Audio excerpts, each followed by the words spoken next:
Abordons à présent une page sur le secteur de l'environnement. La journée des risques individuels et écologiques, en abrégé JORISC, s'est tenue à Abidjan dans la commune de Marcory. Organisée par le cabinet Logos Expertise, cette première édition a permis d'évoquer les problèmes environnementaux liés aux entreprises.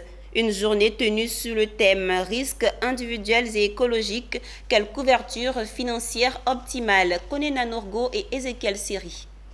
Ils sont nombreux les problèmes environnementaux auxquels le monde fait face. Alors, à cette première édition de la journée des risques industriels et écologiques JORISC, la question est posée sans tabou afin de trouver des solutions. Tout ce qui est environnement et écologie touche tout le monde.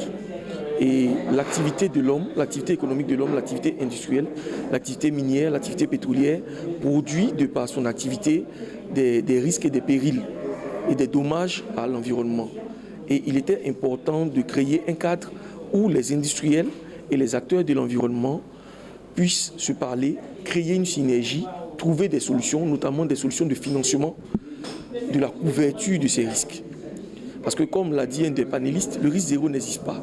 Mais quand le risque se produit et qu'il devient sinistre, il faut bien qu'il soit couvert, il faut bien que des solutions soient trouvées pour y remédier, mais il faut aussi des solutions soient trouvées pour que cela ne se reproduise plus. Donc c'est dans cette idée que nous avons créé ce cadre d'échange entre les différents acteurs, la tutelle, les industriels, les miniers, les assureurs, les financiers, afin d'échanger et de trouver des solutions pérennes pour la gestion des risques environnementaux en Côte d'Ivoire. À travers le thème risque industriel et écologique, quelle couverture financière optimale, les panélistes ont passé en revue les causes, les conséquences et solutions à la pollution.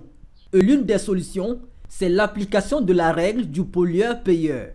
Une tribune d'échange qui a aussi permis de proposer des solutions et rappeler le rôle des entreprises dans la préservation de l'environnement. Le premier pas, c'est d'avoir cette sensibilisation-là, cette conception de responsabilité éco-citoyenne, de responsabilité sociale, c'est-à-dire que comment fournir des services, fournir des produits en tant qu'industriel, mais en respectant les besoins en termes de l'environnement et de la santé humaine.